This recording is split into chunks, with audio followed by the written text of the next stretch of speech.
Tucked away in a suburb on the banks of the Tennessee River stands a beautiful reminder of a very bleak period in Knoxville's past. This is the blue room. What was originally the back of the house. Two large paintings you see. A bleak house was built between 1854 and 1858. It was a wedding gift for Robert Houston Armstrong from his father, Drury Payne Armstrong. It was named Bleak House after the popular Charles Dickens novel of the day. And actually, they think they did that with tongue-in-cheek because this was a very social, fun-loving family. But the name Bleak House turned out to be prophetic in 1863 as it played an unwanted role in the Civil War. The majority of people who visit our house, which is called Bleak House Confederate Memorial Hall, are people interested in the war between the states. We are now on the Tennessee Civil War trails, of which we're very proud, and we get most of our people because of the fact it was General Longstreet's headquarters during the siege of Knoxville.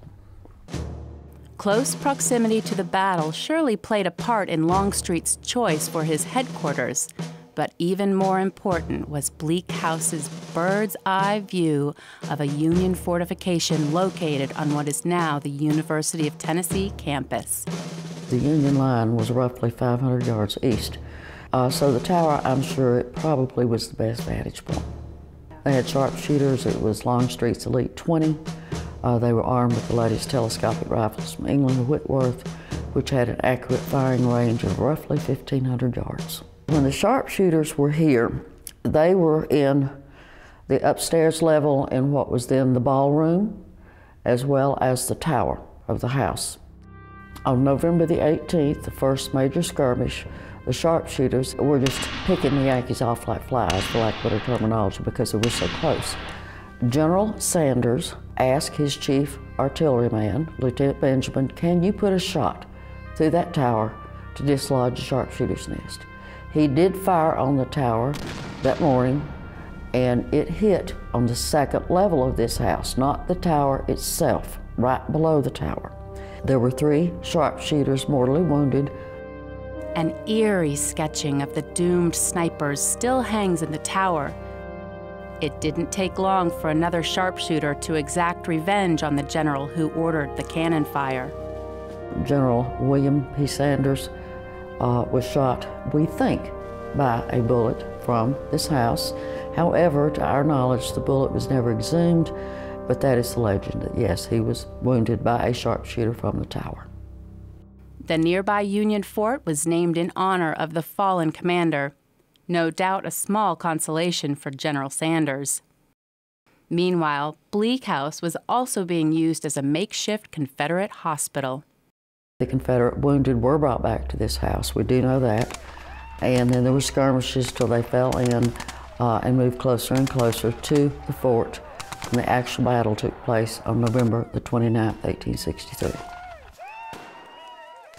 Mrs. Armstrong and her twin daughters were here. They were placed for their own security in an upstairs back bedroom, which was on the back side of the house, which was, of course, receiving no gunfire. And they were allowed, when nothing was going on, to come down and eat with the officers in their own dining room. So the Armstrong family's security was most important. There was a sentry posted at the front door, and part of his job was to keep them upstairs when they were supposed to be.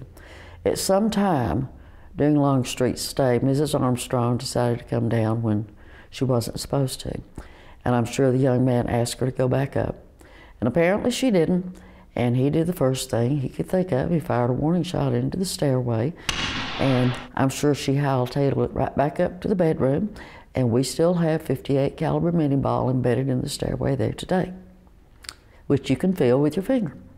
Fortunately, you'll no longer find lead flying around the house, but you will find a wonderfully preserved link to the past. Mrs. Armstrong apparently left everything pretty much as was. There are patched bullet holes in the wall. Also, on the outside of the east wall, if you will look, it is pocked full of bullet holes. Although the Bleak House saw its share of pain and suffering as a battleground during the 19th century, today the house is home to much more joyous occasions.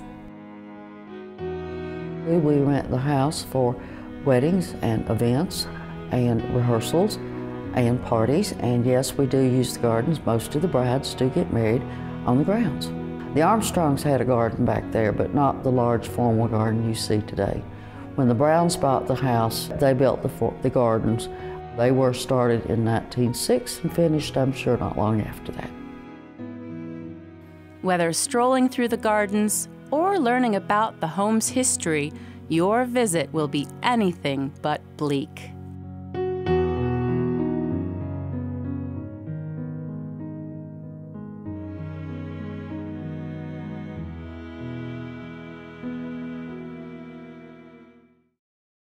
Tennessee Civil War 150 is made possible in part by Tennessee Department of Education, Tennessee Civil War Sesquicentennial Commission, and Tennessee Civil War National Heritage Area.